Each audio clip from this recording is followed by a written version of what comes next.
Oke, halo semua, kembali lagi di Babysik Channel. Belajar biologi semakin asik, tentunya bersama Kak Edi. Oke, kali ini Kak Edi lanjut lagi membahas tentang soal simulasi yang ada di ini ya, Pusmendik Kemendikbud ya.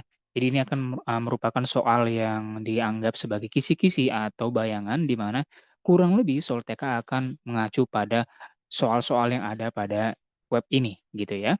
Oke, untuk yang pertama kita langsung aja bahas ya. Yang pertama tentang ekologi. Untuk ekologi ini sebenarnya simpel banget ya. Kebanyakan tentang rantai makanan atau analisa daur biogeokimia yang dimana soalnya mirip kayak soal-soal UN zaman dulu gitu ya. Oke, langsung aja nih nomor satu ya. Tanpa babi bu ya. Dalam sebuah ekosistem laut, terdapat beberapa organisme. Jika populasi ikan kecil menurun drastis, nah clue-nya di sini kalau kamu ditanyakan tentang ikan kecil, ya fokusnya kan ikan kecil ya. Nah, ikan kecil nih, di mana ikan kecil? Langsung kamu cari itu, di mana ikan kecil itu. Nah, ikan kecil di mana nih? Di sini nih ikan kecilnya. Nah, berarti kan pertanyaannya, manakah dampak yang paling mungkin terjadi dalam jaring-jaring makanan? Kamu lihat ikan kecil, siapa yang berinteraksi dengan ikan kecil? Clue-nya adalah ikan kecil kamu letakkan di bagian tengah. Sebelum ikan kecil ada siapa? Ada udang, ya kan? Maka udang dimakan sama ikan kecil. And then setelah ikan kecil dimakan siapa? Dimakan camar. Nah, ini dia. Sebelum ikan kecil ada siapa lagi? Ada zooplankton.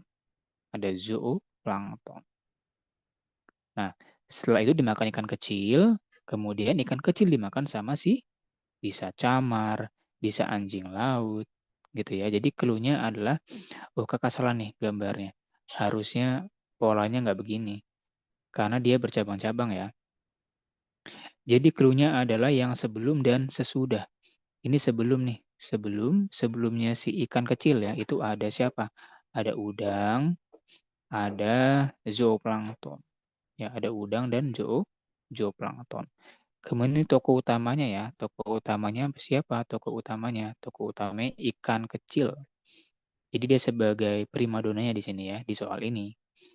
Setelahnya si ikan kecil ada siapa aja? Ada burung camar dan ada anjing laut. Camar dan anjing laut ini setelah si ikan kecil. Clue-nya adalah pakai konsep eh, X, Y, Z. Gitu ya. Kalau Y-nya ini naik, maka Z-nya naik, X-nya turun. Kalau Y-nya turun, maka Z-nya turun, X-nya naik. Gitu ya. Jadi ini merupakan sebelum, ini sesudah. Ini tokoh utamanya Y. Jadi clue-nya cara belajar gitu. Ya, ini sebelum, ini sesudah. Udah, simple. Ya. Maka jawabannya kan dibilang apa di sana? Jawabannya yang delta. Ketika ikan kecilnya menurun, kalau ikan kecilnya menurun, berarti kita pakai konsep yang di sini nih. Kalau ikan kecilnya turun, berarti si yang sebelumnya itu, yaitu zooplankton, akan mengalami peningkatan. Udah simple. Ya, ledakan populasi zooplankton karena zooplankton berada di posisi sebelum ikan kecil. Kalau yang setelahnya akan turun juga. Jadi harusnya camar, anjing kecil juga turun. Kenapa? Karena kan ikan kecilnya turun. Polanya adalah kalau dibilang toko utamanya di sini tengah, ya udah ikutin aja polanya. Ikan kecil turun, setelah ikan kecil turun. Camar dan anjing laut itu harusnya turun. Jangan ngomongin yang tidak berhubungan sama X, Y, Z. Kayak fitoplankton itu kejauhan, nggak usah dibahas. Populasi paus biru kejauhan, nggak usah dibahas. Penguin itu jauh banget, ya juga jangan dibahas. Pokoknya kalau nggak bahas yang tokoh utama Y, maka hubungkan jawaban kalian itu dengan yang sebelum dan sesudah si tokoh utamanya. Simple kan? Jadi selain itu, skip dulu aja gitu. Konsepnya gampang banget, asal kamu fokus dan tahu konsep dasar ini. Ya, oke, next. Kita akan bahas ke nomor selanjutnya. Nah, kalau ini lebih ke pernyataan yang benar salah ya, jadi jawabannya bisa lebih dari satu. Sebuah penelitian bahwasanya menemukan ya, retikulum endoplasma kasar atau RE kasar dan RE halus mengalami kerusakan parah. Hal ini menghambat beberapa fungsi penting dalam sel tersebut. Berdasarkan peranan RE kasar dan RE halus, apa kemungkinan yang dapat terjadi pada sel-sel pasien tersebut? Bisa lebih dari satu. Yang pertama, produksi protein terganggu. Ingat, RE kasar itu ada dua. R itu ada dua. RE kasar sama RE halus. Untuk yang RE kasar berhubungan sama sintesis protein. Sintesis protein maupun transportasinya ya, transportasi protein. RE halus itu tentang sintesis lemak ya atau sintesis lipid. Jadi kalau yang namanya RE kasarnya bermasalah gitu kan ya. Sini kan clue-nya adalah beberapa eh, ini ya, RE kasar dan RE halusnya kerusakan parah. Jadi RE-nya itu rusak parah, parah atau parah kan ya. Ya berarti protein terganggu, sintesis proteinnya terganggu. Udah nggak usah dibaca lagi yang next-nya, gitu ya kan. Next-nya, sintesis lipid terhambat. Sama ini berhubungan sama yang RE halus. Benar. Yang tiga, sel mengalami kesulitan dalam menyimpan kalsium yang berpotensi mempengaruhi aktivitas seluler bergantung pada kalsium seperti kontraksi otot. Nah, kalau yang ini lebih ke ini, kontraksi otot itu kan melibatkan protein ya. Nah, ini juga berhubungan sama RE kasar, karena berhubungan sama transportasi proteinnya. Penurunan produksi ATP signifikan terjadi kalau ATP nggak ada hubungannya sama RE. Ini harusnya ngomongin mitokondria. Simple ya. Jadi untuk yang 4 salah. Nah, untuk yang poin 5, gimana nih? Gangguan dalam pengangkutan protein. Ini tadi udah dibahas. Transportasi protein itu merupakan fungsi dari RE kasar.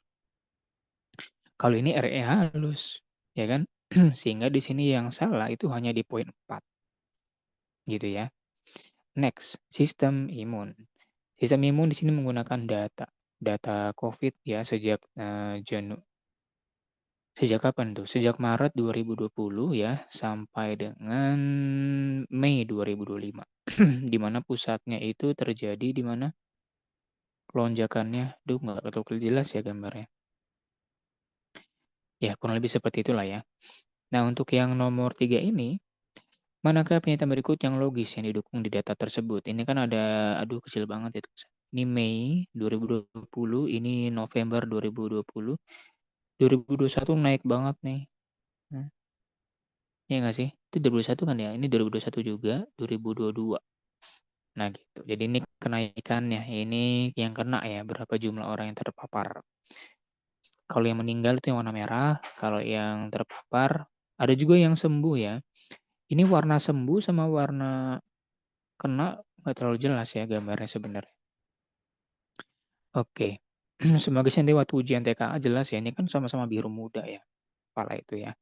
Lagi untuk yang nomor 3, penurunan jumlah kasus setelah Januari. Setelah Januari 2022 menunjukkan bahwa booster memiliki dampak besar terhadap kekebalan seseorang. Setelah Januari 2022, berarti kurang lebihnya di mana nih? Kurang lebih di sini ya. Ini kan November ya kurang lebih. Nah ini.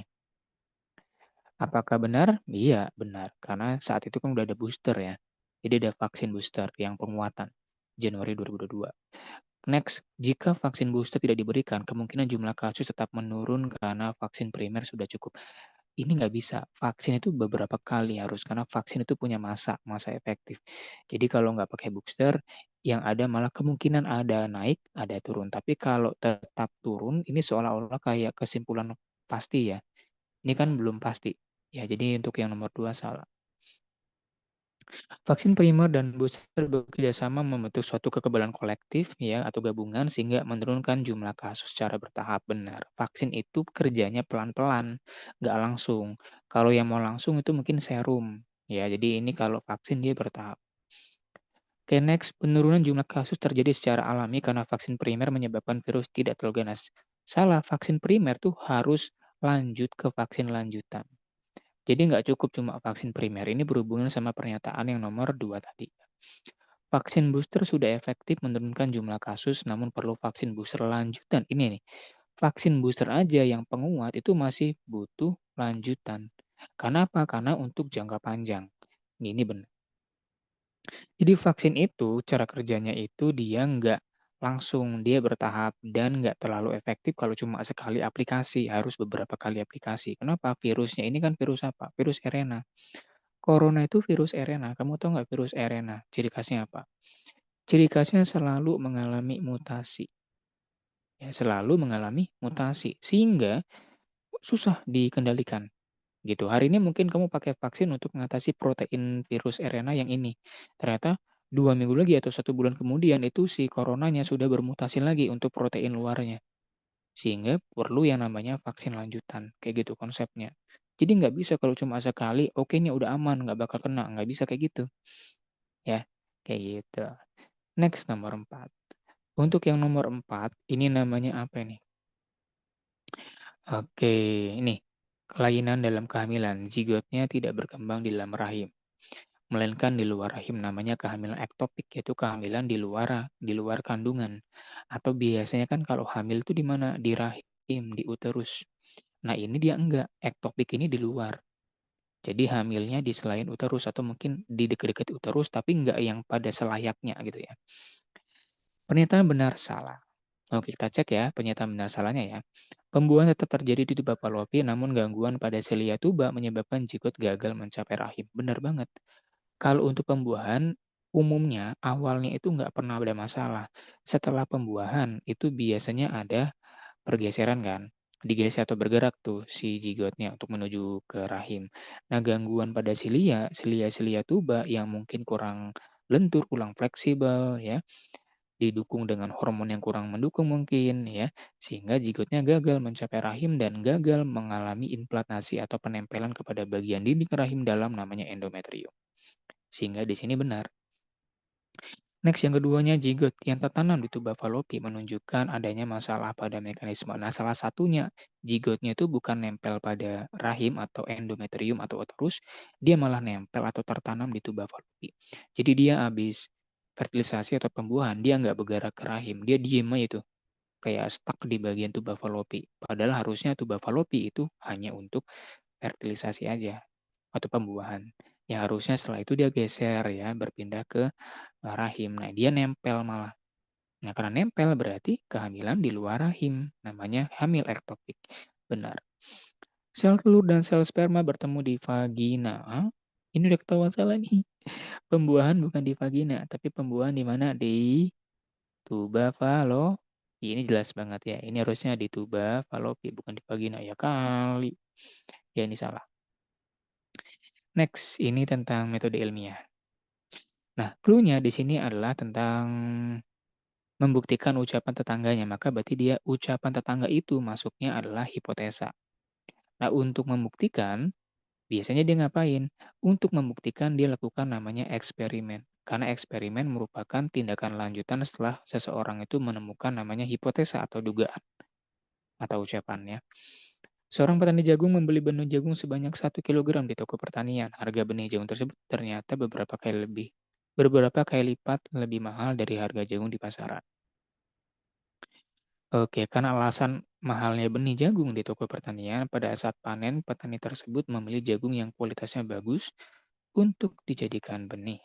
Tetangganya yang sudah pernah menanam jagung dari benih hasil panen sendiri memberikan nasihat agar tidak melakukan hal itu karena hasil panennya tidak akan bagus.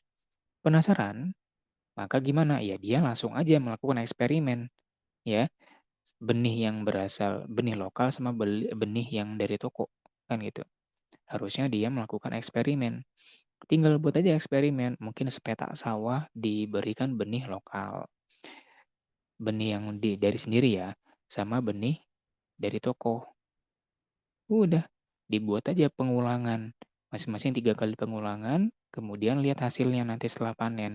Beneran bagus nggak yang lokal atau bagusan yang dibeli dari toko? Clue-nya kalau ada hipotesa, maka harus dibuktikan lewat eksperimen atau perlakuan. Kayak gitu. Nah, yang nomor 1. Untuk yang nomor 1, menguji satu benih toko dan satu benih hasil panen di lahan yang sama lalu membandingkan hasilnya. Menguji satu benih toko, lalu membandingkan hasilnya. Sebentar. Kalau satu itu nggak cukup. Yang kakak bilang tadi nih, satu benih. Minimal tuh tiga. Tiga pun ini bukan 3 biji, tapi 3 perlakuan. Apa sih namanya 3 petakan? Misalnya ini ada sawah nih. Sawahnya itu dibagi 6 gitu. Ini kan luas ya. Petakan. Petakan ya, bukan 3 biji. Bukan. petak 1, petak 2, petak 3 dipakai buat benih lokal, petak 4, 5, 6 dipakai buat benih toko atau dengan, acak atau random bisa aja ini lokal, toko, lokal, toko, lokal, toko. Itu namanya pakai metode penelitian acak atau random. Boleh juga yang rapi ya, gitu. Kakak agak lupa ya, dulu ada di penelitian ada RAK, RAL gitu ya. Kalau satu benih ya nggak cukup lah. Kayak gini nih, kamu mengatakan semua orang itu jahat gara-gara kamu pernah dikhianati oleh satu orang. Emang fair kayak gitu? Nggak bisa. Gara-gara satu orang, kamu menganggap semuanya sama. Nggak bisa. Kamu harus minimal ketemu dengan sekian orang yang kalau begini maka begini, baru bisa kamu ambil kesimpulan. Kalau cuma satu benih doang, dibandingkan satu benih, ya kurang efektif dong. Nggak ada pengulangannya, ya samplingnya dikit, mana bisa melanggar azas aturan penelitian gitu ya. Yang kedua, melakukan penanaman beberapa benih toko dan beberapa benih hasil panen di lahan yang sama tapi diberi pupuk yang nggak bisa. Ini namanya udah variabel bebas. Kalau mau ngebandingin, ini variabel bebas. Jangan dia variabel bebasnya ini, si benih lokal ini. Benih lokal versus benih toko, ini namanya variabel bebas. Ya kali, kebanyakan variabel bebas. Kalau fokusnya ingin membandingkan benih benih yang berbeda, dia aja udah selebihnya samain, pupuknya sama, tempatnya sama, pencahayaan sama, pengairan sama. Itu variabel kontrol. Harusnya pupuk yang berbeda ini kamu jadikan sebagai variabel kontrol. Salah. Menanam beberapa benih toko dan beberapa benih hasil panen di lahan yang sama, diberi pupuk yang sama, kemudian dibandingkan. Nah, ini jawabannya. Ini lahannya sama, pupuknya sama. Itu namanya variabel kontrol. Ya, kamu ingin ngebandingin apa? Benihnya kan? Ya udah, benihnya itu yang berbeda, namanya variabel bebas. Selebihnya samain. Apa yang disamain? Variabel kontrolnya, pencahayaannya, pengairannya, apalagi pupuknya, tanahnya, lahannya, semua harus sama. Karena fokus kamu ingin melihat perbedaan benih ini apa sih bedanya? Udah, itu udah variabel bebas. Gitu ya. Next, nomor 6. Seorang murid mengikuti lomba membuat produk pangan fermentasi. Oke, fermentasi ya, tentang peranan bakteri.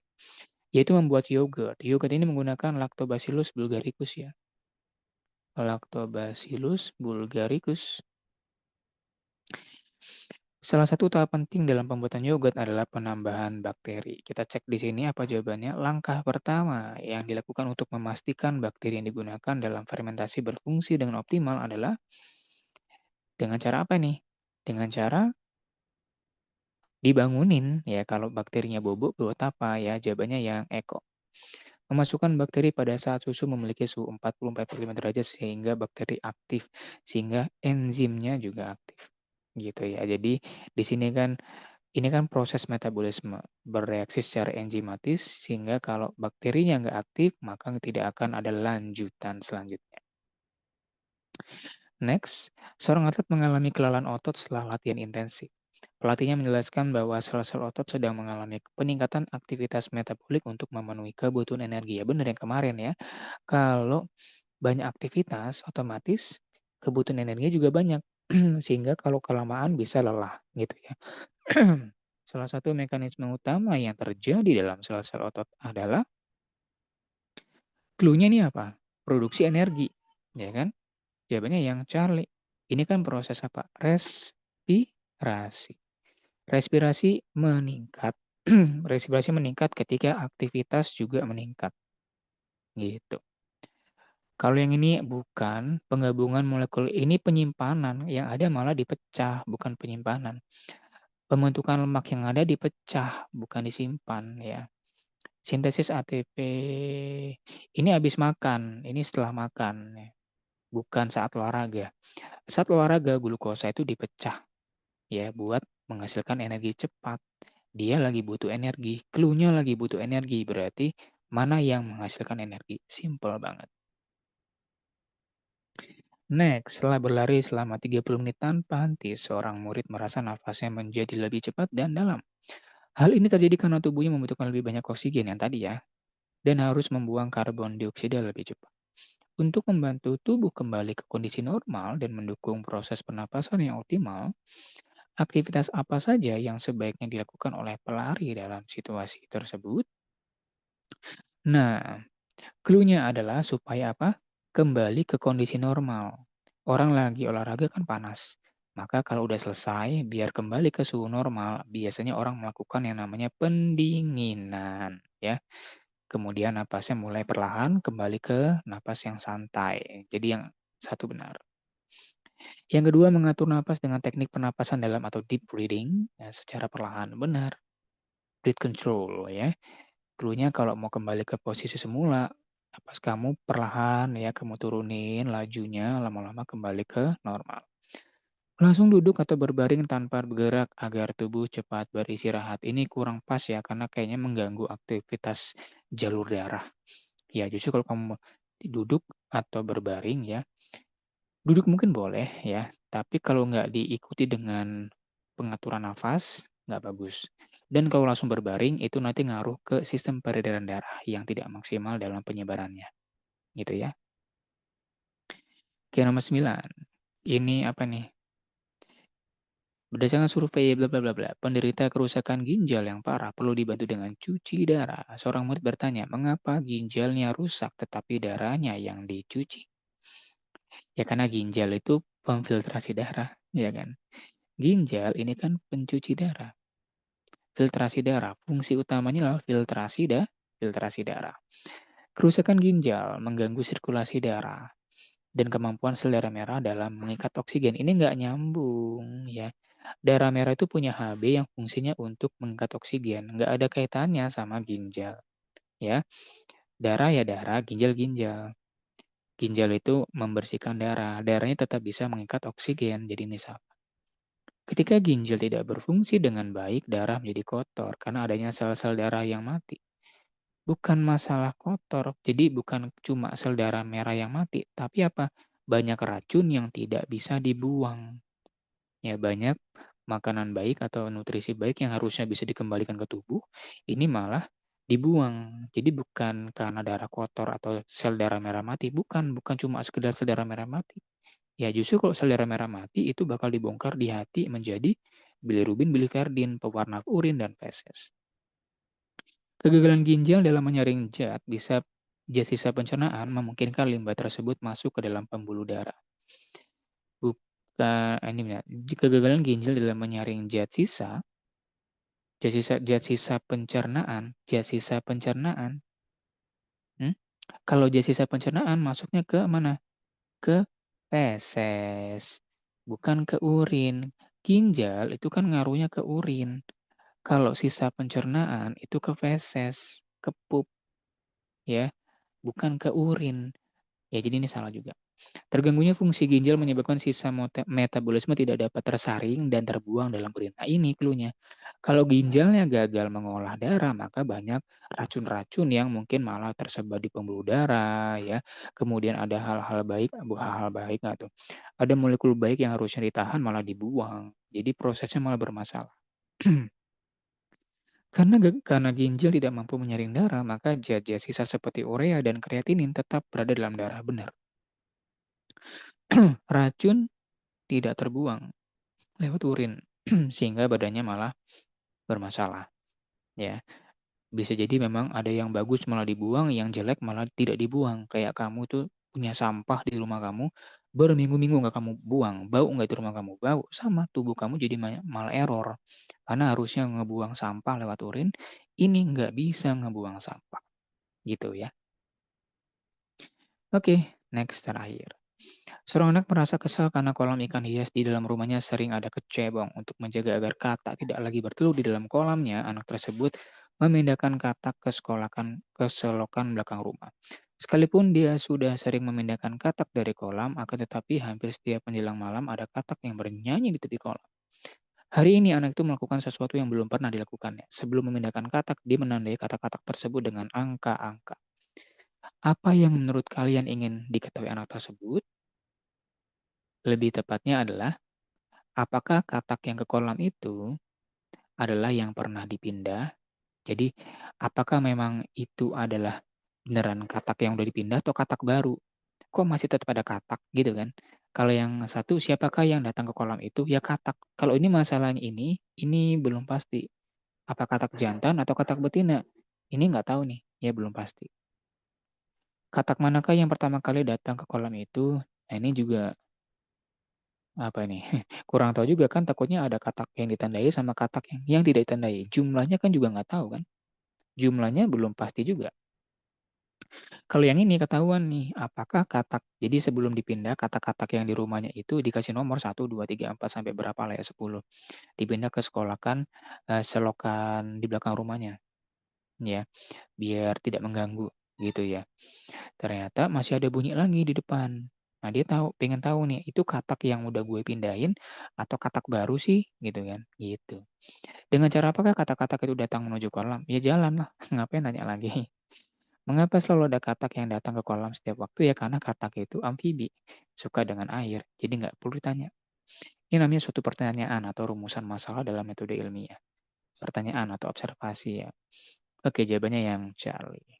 Ya, oke, mungkin gitu aja dari Kedi ya untuk pembahasan simulasi soal TKA yang kedua atau lanjutan.